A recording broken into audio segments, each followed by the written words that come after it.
तो सवारी कई प्रकार की होती है, ये भी सुन लीजिए आप। एक होती है कष्ट देने वाली, उस पर ना तो झूमेगी, ना नाचेगी, ना रोएगी, ना चिल्लाएगी, ना कुछ बताएगी, बस उसको बॉडी में वाइब्रेट होता रहेगा बस। या कोई आह्वान करेगा तो एसिडी बनेगी, घबराहट होगी, चक्कर आएंगे, घूमे आएंगे, लेकिन वो झूमेगा नहीं, खेलेगा नहीं। जो हमारे कई भाई माताएं बहन बेटियां खेलती हैं, जिन पे आदेश होता है, जिन पे चक्कर होता है, खेलने वाली जो आत्माएं होती है वो खेलती है। तो चक्कर, इसका मतलब ये नहीं कि वो खेल नहीं रही है तो उसमें भूत बाधा नहीं है, बिल्कुल है। कई बार बुखार ऊपर दिखता है, टेंपरेचर से पता लग जाता है कि बुखार है, परंतु कुछ बुखार ऐसे होते हैं जो हड्डी के अंदर होते हैं, जिसको हमारे यहां बोलते हैं जीड़ गर्मी, हड्डियों में समा गई है। ऐसे भूत बाधा। कुछ लोगों का बुखार ऊपर दिखता है, झूमते हैं, चिल्लाते हैं, रोते हैं, पागल हो जाते हैं, मूड पटकते हैं, सिर के बल खड़े हो जाते हैं, कपड़े फाड़ लेते हैं। आप लोगों को लगता है बहुत बड़ा भूत बाधा है।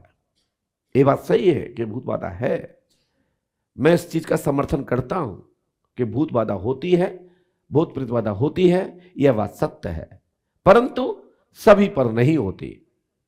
यह भी एक क्वेश्चन मार्क है। सभी पर भूत बाधा नहीं होती है, उनमें से दो चार तो फर्जी निश्चित ही होते हैं। वो जब तक जांच ना किया जाए, चेकअप न लिया जाए, तब तक पता नहीं पड़ता।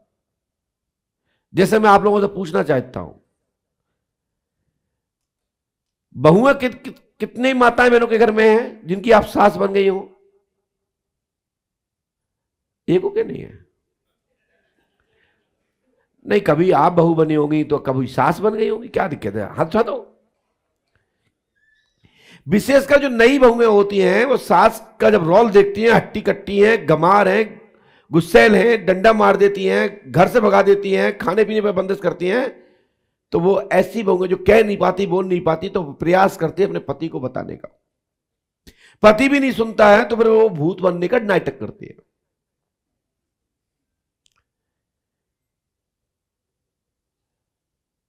ऐसे आदमी भी हैं, मम्मी से कुछ बोल नहीं पा रहे, पापा से कुछ बोल नहीं पा रहे, पिता से, पत्नी से बोल नहीं पा रहे, पत्नी हट्टी कट्टी, तो वो भूत का नाटक चालू कर देता है। जैसे जो कामचोर जो होते हैं, कमर का दर्द, दुनिया का डॉक्टर नहीं बता सकता इसका कमर दर्द हो रहा कि नहीं हो रहा। आप तो इतना ही कहते रहो कमर का दर्द, कमर का दर्द, आराम मिलता रहेगा, पड़े रहो। सिर का दर्द, कोई इसका थर्मामीटर नहीं है। गर्दन टूट रही है, हाथ चीब रहे हैं, दुनिया का कोई भी डॉक्टर नहीं बता सकता। तुम बताओगे, वो लक्षण के अनुसार दवा लिख देगा। खा लोगे, ज्यादा खाओगे, सास छाती पे खड़ी रहेगी डंडा लेके, ससुर खड़ा रहेगा, तो किडनी खराब हो जाएगी। कितनी बार बेवकूफ बना के दवाई जा तरफ फेंकेंगे, बात तरफ फेंकेंगे, पकड़ेंगे तो कुटेंगे। सिर का दर्द, कमर का दर्द, पैरों का दर्द, गर्दन उठ रही, इसका कोई संसार का डॉक्टर नहीं बता सकता इसके हो रहा है कि नहीं हो रहा है। वो मरीज की जय हो कि भाई खुद कह देवे कि हम ठीक है तो ठीक है, नहीं तो जिंदगी भर होता ही रहेगा। इसी प्रकार से भूत बाधा है, इसका भी कोई थर्मामीटर नहीं है कि तुम पे भूत चढ़ो है कि उतर गो। यदि काम नहीं करना तो सबसे अच्छा है कि भूत आ गया।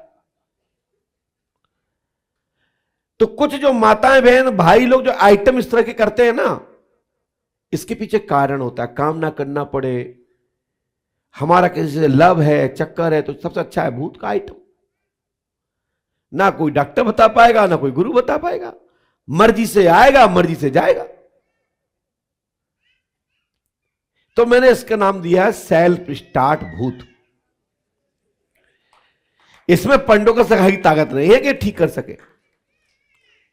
यहां से एक भूत ठीक नहीं होता, बाकी सब भूत ठीक होते हैं। हां, व्यक्तिगत कहीं हमसे मिल गया अकेले में तो फिर बहु खत्म हो जाता है। क्योंकि अकेले में इसलिए को क्या देते, सुन दरबार में नंबर आएगा तेरा, तेरा ये चक्कर चल रहा है, बोलो बोलूं कि नहीं? नहीं महाराज, आज की बात कभी नहीं करेंगे।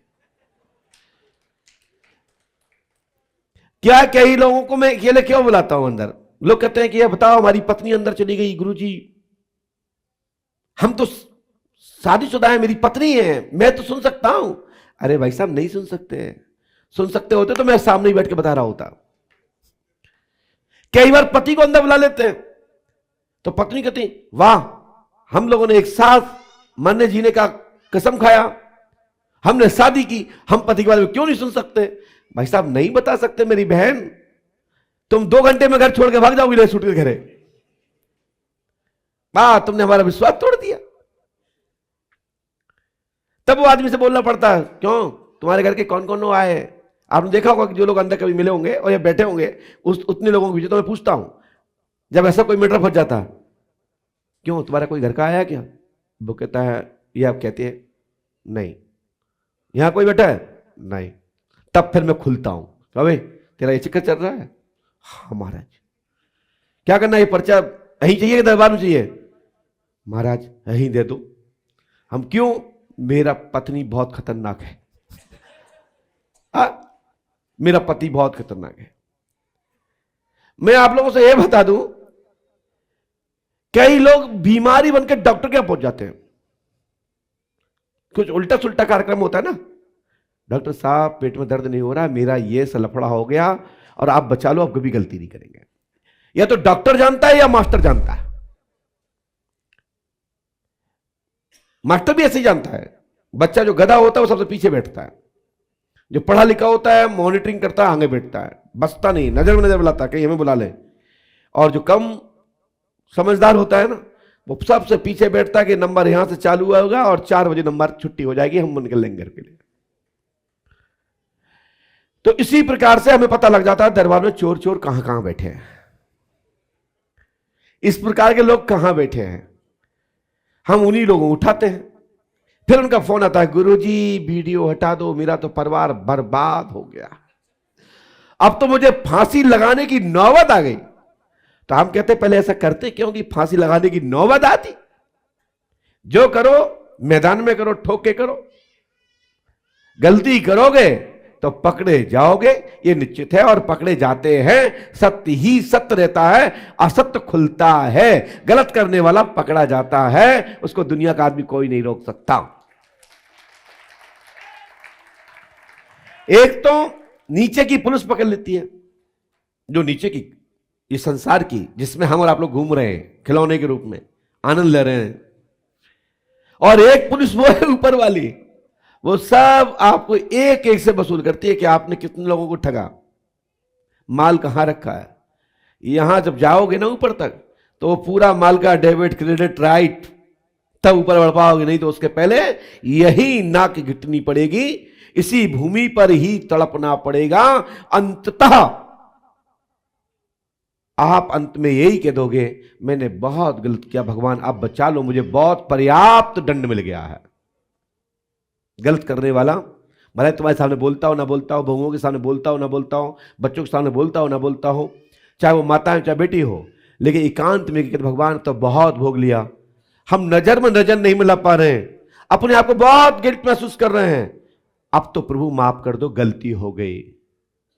और वो व्यक्ति पूजा पाठ की ओर बढ़ता है, और भगवान उसको जो दिल से जुड़ता है, उसको प्रायश्चित जो करता है, उसको माफ कर देता है, और वो अच्छी गति अंत में भी कर पा सकता है। इसीलिए खूब संसार में कुछ किया हो अपने अपने परिवार के लिए, सबके लिए, समाज के लिए, लेकिन अंततः अंतिम चरण में परमात्मा के हो जाइए, मैं गारंटी दे सकता हूं आपकी देवगति होगी, अधोगति नहीं होगी।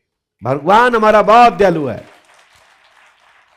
ईश्वर हमेशा माफ करता है, ईश्वर किसी का बुरा नहीं करता। हमारी एक बेटी है, उसने फोन किया था मुझे व्यक्तिगत, में यहां से गया, बोले गुरुजी आपने बहुत अच्छा बोला आज। हमने क्या बोला? बोले भगवान किसी का बुरा कर ही नहीं सकता।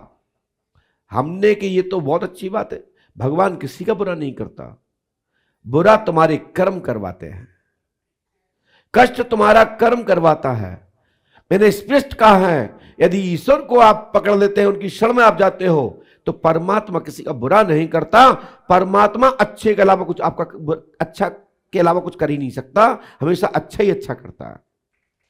परमात्मा किसी को श्राप नहीं देता, ईश्वर किसी को श्राप नहीं देता, बस तुम्हारा कर्म दंड ही तुम्हें दंड देता है। आपके अंदर इतना भय हो जाता है कि हमने गलत किया है, कहीं पुलिस को पता लग गया तो हाथ पैर तोड़ देगी, खालो दे लेगी, उसी में खुद मर जाओगे। पुलिस आए ना आए तब तक आप खुद ही चले जाओगे।